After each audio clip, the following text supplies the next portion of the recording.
d'après vous d'abord je pense que war nañ mën a xool c'est quoi la santé d'abord d'après vous c'est quoi la santé lan Bon, mooy santé tey su ma la doon poser question lan mooy santé en fait.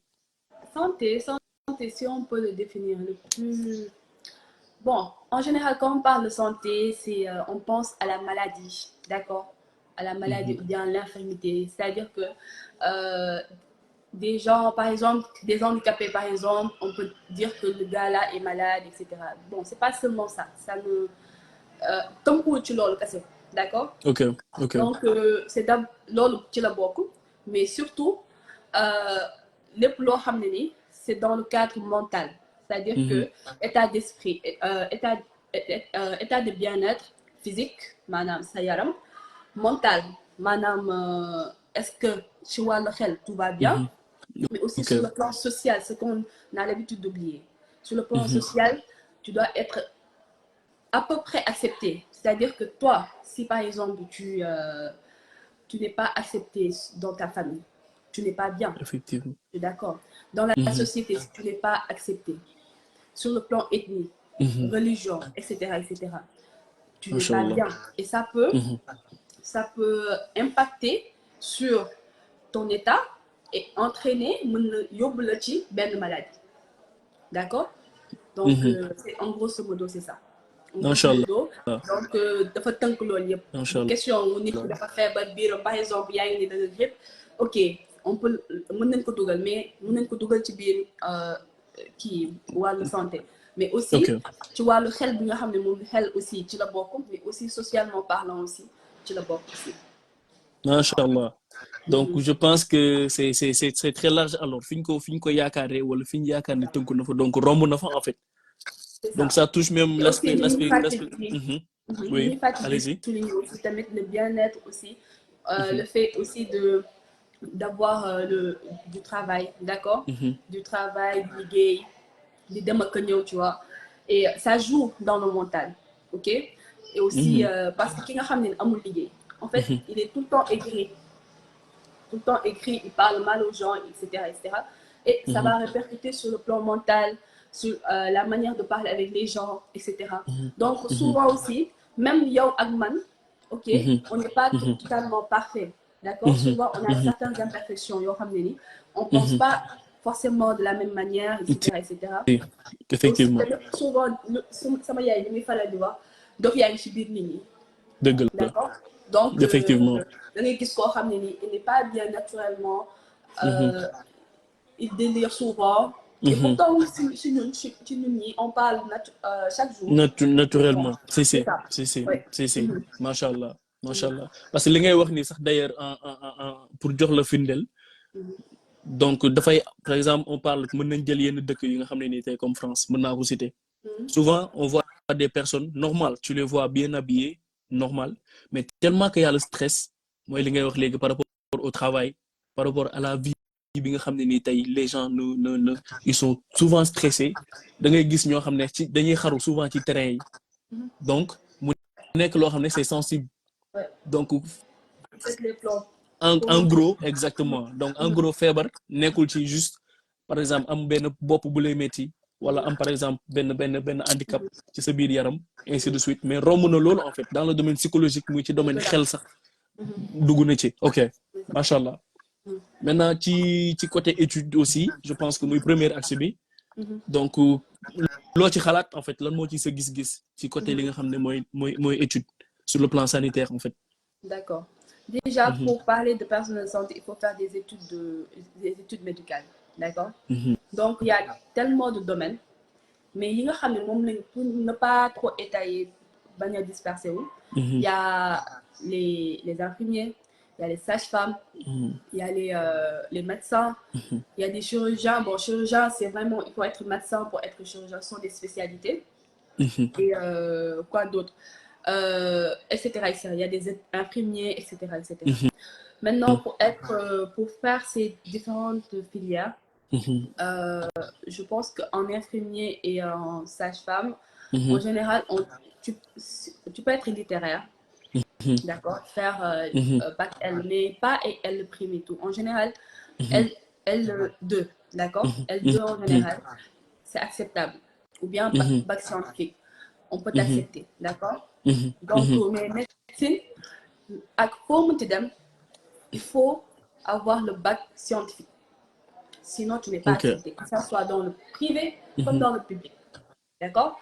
Donc, il faut être scientifique, bac S1, S2, S3. Bon, j'ai jamais connu le bac S3, c'est quoi? Vraiment, entre nous. Pourtant, guérir là, daguma la mais maa ngi doon développer léegi naan pour nga nekk médecin il faut que nga am le bac S quoi. Mais déjà di ñaan voilà di ñaana ñi nga xam ne ceux qui sont en train de suivre de partager après du yàlla yaa Djibi Sow parce que c'est très important aussi ñu échange la waxtaan la ak ñoom tu vois. El Hadj Ibrahima Niass aussi Mergane Faye Saliou yaa Mame Diarra Bousso qui dit surtout santé mentale lu ñu ñàkkal fayda la si réew mi. C'est ça. Mamadou Omar Ndiaye aussi nee na rakkam nga quoi il est fier de toi macha allah moom noo def mu dugal. yaa Modou Ndiaye aussi il est trop. Mais j'adore quand même. Il change pas. Mardi Mardi Ali Boulale aussi. Voilà yaa Modou Ndiaye. Ce sont mes promotionnaires. Macha allah. Salam à vous bienvenue à vous et paix sur vous. yaa Ndaw Bëlëb borom Dukuman Mbaye Sogé. Il y a Bokarka, mon frère. Il y a Saliou Baye Sen aussi. Voilà. Saliou Sen. Machallah. Il y a Malik Ndaw aussi. Machallah. Maodo Malik Ndaw aussi, moi les Tonya. Maodo. Et Pabla Tirsen aussi. Salam. Allez-y. Donc, je vous demande de partager, s'il vous plaît, parce que santé bini wax nek na lu am solo. Partagez et commentez, donnez vos. Si vous avez des questions aussi, vous pouvez partager. Et des expériences. Des expériences, surtout. Ouais. Et s'il y a des témoins aussi, ceux qui veulent faire des témoins après, donc on va ouvrir l'antenne, c'est une demande, témoigner, parce que dès qu'il y a un solo. Voilà. Donc, continuez, s'il vous plaît. Vous étiez par rapport aux études sur le domaine de la série S. C'est ça. Mariam, voilà. Donc, il faut avoir le bac S pour faire la médecine, d'accord? Maintenant, les autres filières comme infirmière, sage-femme, ça, tu peux avoir un bac L2. Peut-être qu'il y a certaines universités privées qui ont des dérogations, par exemple L prime, etc. Mais vraiment, c'est L2 en général, d'accord? Parce que sinon, bon, en général, tu peux ne pas avoir le niveau, etc. Mais bon, ça, c'est pas du mon domaine, quoi. Tu vois le Effectivement. Maintenant, tu fais sage-femme, c'est 3 ans, d'accord? Infirmier, c'est 3 ans. Et la médecine, comme je viens de dire tantôt, c'est 8 ans, d'accord? Donc, c'est ça, grosso modo, en fait, les études en santé. Ouais. Après, ce sont des spécialisations, d'accord? Par exemple, en médecine, soit tu fais 8 ans de médecine, bah pareil. Après, tu vas faire la spécialisation. Souvent, ça dure entre 4 et 6 ans. D'accord? Ça dépend. Donc, 8 ans plus 6 ans, pour dire que on galère, quoi. On galère. Ouais, tout ça. On n'a pas encore fini. Non. 16 ans d'études. Ouais. En dehors de bi ngay jàng bi ngay dugg CI ba bi ngay dem terminal en fait. Ouais, c'est ça. Il y a encore ouais. Mais yéen machallah ouais. Ouais, donc vous méritez vraiment un grand respect. Donc vous méritez vraiment un grand hommage. Donc di profito di féliciter aussi di vraiment di jaajëfal tous les médecins. ñëpp ñi nga xam ne ni tey ñu ngi yëngatu ci corps médical bi. surtout et paramédical. parce que ay jàmbaar ngeen wax dëgg yàlla. parce que déjà lii nii rek patience la d'abord. effort la énergie la et sacrifice la. et je pense que ñëpp xam nañ fac médecine d'abord déjà niveau d'étude bi ak qualité d'étude bi surtout maanaam étude bi sacrifice bi ngay def. donc di leen jaajëfal toutes les personnes qui évoluent dans le domaine de la santé. Le peuple de par ma voix. Ouais, non, ils sont rigolos. Vraiment, ta famille là, je les adore quoi. Da ngeen bëri nag yaa Mame Diarra yaa Mamadou kii di ku lim jum. bu leen catu. Mamadou Mame Diarra Mamadou Mbengue ils sont en train de me tuer là. En tout cas. Non mais vraiment c'est formidable, machallah. C'est pas du tout facile. Je parle pas pour moi, vraiment, parce que vraiment c'est un métier vraiment très passionnant. ak surtout ak filière boo mënti def. parce que tamit man lépp lu may wax mooy. personnel de santé. en fait munoo soo nekkee personnel de santé amul benn privilège bu dàq loolu. d'accord parce que il y a que par exemple le médecin qui peut venir par exemple ki nga xam ne ni ñun ay jullit bon on est des croyants on peut genre on a le devoir de jeûner d'accord j'ai tout le temps l'habitude de faire de donner cet exemple là on a le devoir de jeûner il y a que le personnel de santé qui a le droit qui peut venir te dire toi demain ne jeûne pas Inch'Allah. c'est-à-dire que pouvoir divin nga jël ko et dafa am fu mu koy teg tu vois un peu donc loolu soo ko amee en fait tu dois vraiment déjà sant yàlla d'abord mais aussi war a respecter ki nga xam ne moom nga parce que tamit gënoo ki nga xam ne moom nga nekk di faj dëgg la gënoo ko c'est juste que da nga ko jàng da nga jàng loo xam ne ni moom jàng ko et que nga def ko te yàlla macha allah nga def ko macha allah macha allah macha allah di rafetlu di nuyu aussi Faye Saliou il a laissé un commentaire très important. Nous vous suivons avec beaucoup d'intérêt. Le thème est d'une grande pertinence à l'image de l'invité. Donc, Marie, machallah. Faye Saliou, effectivement. Vraiment, vous avez parfaitement raison. Parce que, voilà, et nous le monde demain, ça se voit déjà fraîcheur bi Kaforé, Moustapha Senghor, bienvenue. Maudo Malik qui dit pourquoi on n'a plus d'hommes qui font la gynécologie que des femmes. C'est une question. L'autre dîner qui nous retenir question boobu noonu d'accord c'est très importante mais fi ma bëggoon di relancer mooy déjà da nga wax lu am solo donc ci tënk mën naa ne mooy xel xol ak jur mooy l'être humain en fait njëriñu doomu aadama ça me pousse même à dire est-ce que am na jaamu yàlla bu gën a fort kon nekk médecin maanaam nekk fajkat parce que bu fekkee ni que ça soit sur la religion musulmane comme chrétienne parce que la majeure partie au Sénégal ñaari diine yooyu moo fi ëpp solo ñoo fi nekk 95% de la population ils sont musulmanes et 5% chrétiennes donc di nuyu suñu cette société islamo-chrétienne vraiment bi ñu am di ko namoo saa su ne c'est une fierté ba bokk na ci li gën a téye Sénégal mais est-ce que diine kon est-ce que jaamu yàlla gën na fort nekk médecin en réalité est-ce que jaamu yàlla gën na fort maanaam est-ce que je veux dire voilà maanaam am na beneen jaamu yàlla bu gën a fort médecin en fait parce que bu fekkee ni doomu aadama suñu borom moo ne lépp lu mu bind doomu aadama la ci gën a fonk il respecte tellement l'être humain parmi tous ses créateurs il a créé l'homme à son image donc après vous en retour vous êtes là pour soigner les hommes les personnes ou bien l'être humain en tant que tel qui est malade est-ce que sur le plan de la foi iman boobu noonu macha allah est-ce que am na diin am na jaamu yàlla bu gën a fort loolu en fait. waaw man bon je vais dire est-ce que am na métier bu ko gën. parce que jaamu yàlla. waaw donc jaamu yàlla. bon julli baa ngi fi woor baa ngi fi et cetera mais. métier la boo xam ne ni. en fait non seulement métier la c'est-à-dire travail la boo xam ne ni yow bu ngay def comme ni ngay liggéey noonu lay liggéeyee. en même temps jaamu yàlla la. macha allah. jaamu yàlla la.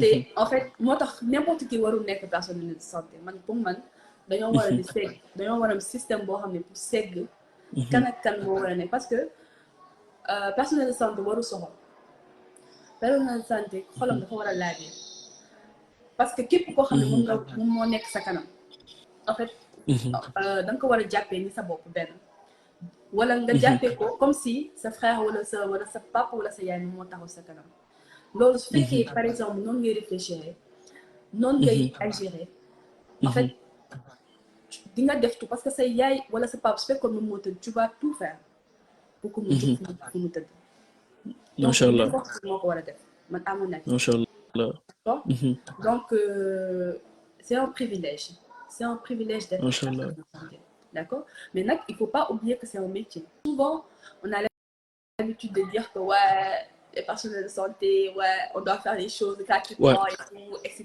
etc. Mais c'est un métier, d'accord? Mais là, on va dire que les personnels de santé, sont gëmee gëm na, mais su gëmul nag moom parce que lu muy gis hôpital la, lu nekk lay gis, amul dara lu ko ëmb ci nit, amul dara lu ko ëmb, waaw. moo tax su gëmee gëm na, su gëmul nag. macha allah macha allah donc macha allah ñoo ko déggandoo nekk na loo xam ne kon vraiment En tout cas, genre, quand je parle de vous-même, parce que voilà, quoi, personnel de santé, voilà, ci domaine bobu non, c'est tellement spirituel, je dirais. C'est tellement, genre, amour là, en fait. Passion là. Manam, faut nga am amour bi. En plus, ngeen nekk nit. Manam, mbiru suñu borom la en réalité. Parce que doomu adama ak ni mu bindo, ak ni mu mel. Mais vous arrivez, comment arrivez-vous, en fait, comme par exemple, en tant que femme, d'abord, à surpasser par exemple le fait de faire des opérations exemple doomu aadama bi en tant que jigéen exemple comment vous arrivez à gérer ça en fait pour les femmes yi nga xam ne tey jàmbaar yi ngeen doon ainsi de suite. Bon, je vais juste donner mon impression parce que je ne suis pas chirurgienne. D'accord? Ok. Mais Ouais. il y a tellement de choses, il y a de plus en plus de femmes qui deviennent des chirurgiennes. Ils choisissent la chirurgie. Et, Ok. en fait, pour moi, il n'y a pas de sexe. Donc chirurgie mooy lépp lu jëm ci wàllum opération en réalité. Opération. Si je comprends bien. D'accord. Ok. Même gynéco, Ok. ça fait partie de la chirurgie. D'accord? Ok. Ok. Neurochirurgien, ORL. Ok. En tant ORL, mais ORL, c'est médico-chirurgical. D'accord? C'est tout Ok. c'est médico-chirurgical. Ok. Stomato, juste la face. Seen kanam. Neuro, cerveau bi. Les neurones quoi. Nerfs, etc. Tu vois? Ok. Ortho, tu vois? Mais Ok. depuis Ok. l'opération, chirurgien. D'accord? Machallah. Machallah. Donc, il y a de plus en plus de femmes qui choisissent la chirurgie et aussi elles jamba. Machallah. En fait, il n'y a pas de différence. En fait, dans le milieu médical, moi, je ne vois pas, hein, en tout cas, depuis que Yagna, mais du sous différence, fait que Gour Modité ou les Jigen Modité. Tu vois l'eau, organisation, tu vois l'eau, liguer, du sous différence, vraiment. Différence, machallah. D'abord donc di wane ni jàmbaarte bi ngeen di wane kon parité maanaam si je comprends yow yaa ngi ci parité bi kon góor ak jigéen maanaam tu vas pas monter double nouvelle non parce que là non dugaluma il y a des gens non mais des gens attendez qui disent que non dans les commentaires s'il vous plaît à vos avis s'il vous plaît non les gens vont réagir s'il vous plaît Khalil Ndaw les gens Malick Ndaw et je vais pas la être santé Mamadou Oumar Ndiaye dit que la santé est primordiale. Maintenant, certains services, surtout d'analyse, sont pas 24 heures sur 24 ouverts, en fait. C'est par manque de personnes ou juste par respect des honoraires de travail.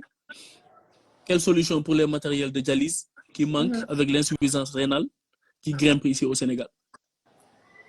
D'abord, d'abord la première question bon, vous faites que vous anticiper aussi, parce que échange là.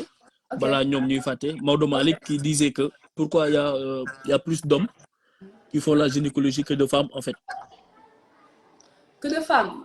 C'était ça, c'était pas ça la question. C'était ça la question. Si. Pourquoi on a plus d'hommes qui font la gynécologie que de femmes? Non, il a dit pourquoi on a plus d'hommes qui font la gynécologie que de femmes. Ah d'accord. Bon, ça moi, en fait, est-ce que je pourrais répondre à cette question? En tout cas, ce que je peux dire, moi, Djigeni, en tout cas, man, je préfère Gour 7 mois que Djigeni. Parce qu'en général, en tout cas, constat là, du loo xam ne c'est confirmé. Góor yi ñoo ëpp yërmande que jigéen ñi en général. Ah ouais, sur le plan sanitaire. Tu vois, non. Wàllu gynéco. Tu vois le gynéco. Wàllu gynécologie. Wàllu gynéco. En fait, je sais pas, j'ai pas compris. J'essaie de comprendre parce que non, ci gynécologie en fait. C'est ça, gynécologie. Ci gynécologie lay posé. La moo tax góor ñi ñoo gën a ëpp que jigéen. Il y a des femmes qui veulent pas qu'un homme le touche. Le mais touche. suñu demee ba yegg parce que en fait yeggaguñu ci mattu bi parce que suñu yeggee ci mattu bi en fait vraiment là tu n'es plus toi-même quoi tu vois mais là ils sont là en train mais si tu n'as pas le choix tu es obligé de faire avec tu vois maintenant pourquoi les hommes choisissent plus déjà gynéco c'est une spécialité très bon je sais pas si j'ai le droit de le dire mais très, non, vas-y, parce que rentable, le but tu vois, rentable. Tu vois le qui en fait, tu vois. C'est très rentable, c'est-à-dire que soit connecté monde, tu ne seras pas pauvre. Tu vois, parce que nous, les idiots. Ok. Sénégal moom jur moom Ok. ci fekk baax tu vois donc Ok. Ok.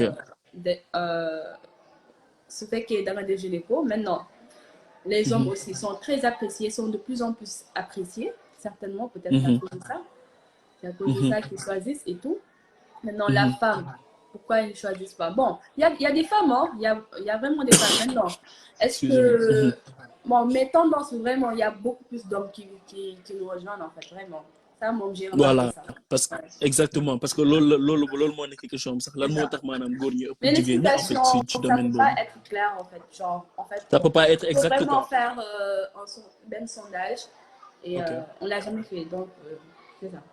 Ok. Ok. Mais Super. Maodo, waxal Donc Maodo mu kii mu may ñu Maodo ma xamoon daañu. bàyyil Waaw. jàmbur.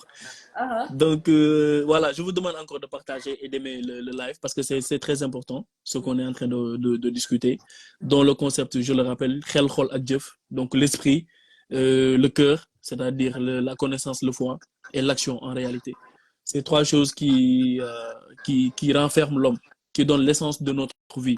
Donc aujourd'hui, on avait comme sujet donc la santé au Sénégal. D'abord sur trois axes, les études qui a été déjà développé par rapport à la formation de la série S, scientifique, en résumé, pour être vraiment un médecin. En plus, par rapport au côté sur le domaine infirmier et tout, on peut faire la littérature, la série L2, à partir de la seconde. Donc, pour la série S aussi, on peut le faire à partir de la classe de la seconde aussi, après le BFM, voilà, brevet de fin d'études moyen. Donc, on est en train de parler aussi sur la... Après, on va prolonger par rapport à la vie estudiantine. Donc, je vous demande de partager le live, s'il vous plaît, et d'aimer pour qu'on puisse beaucoup plus partager par rapport à la connaissance. Donc, notre invité aujourd'hui, je le rappelle, Mariam Ndiaye, médecine, voilà, médecin en formation médecine, bientôt, voilà, machallah. Donc, elle est dans ce domaine, une amie, déjà, je le rappelle, le concept que j'ai, donc, c'est elle qui a créé le logo. Donc, pour dire seulement qu'elle n'est pas seulement dans le domaine de la médecine, en fait, mais elle est un peu partout dans le domaine de l'entrepreneuriat. Donc, mi ngi entreprendre. maa ngi génne affaire yi nag, voilà. Foog ma yoole la gars yi. Am na xaalis bu bëri nag. Elle a beaucoup d'argent, hein, je vous dis. Voilà. Yow yaa ngi noonu yow. C'est une milliardaire, quoi. Donc, bu ma fàtte, hein, faut pas Amin, m'oublier. amin. Voilà. Amin, Donc, il y a ouais.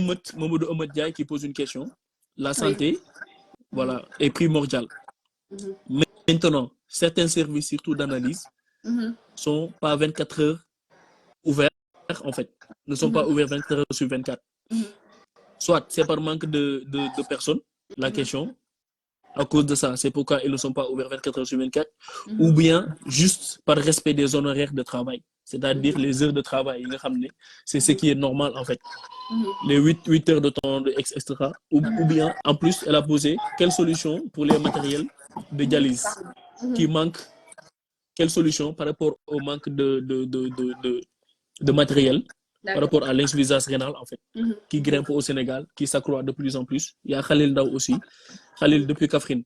Salam, salam frérot. Malaysia Boubar. Safiatou Ndiaye, bienvenue. Noble Buzz Diara aussi, bienvenue. Mambousso. Voilà, Mambousso répond à la question par rapport à déjà pourquoi on a plus d'hommes qui font la gynécologie que de femmes. Elle a répondu, c'est juste un choix.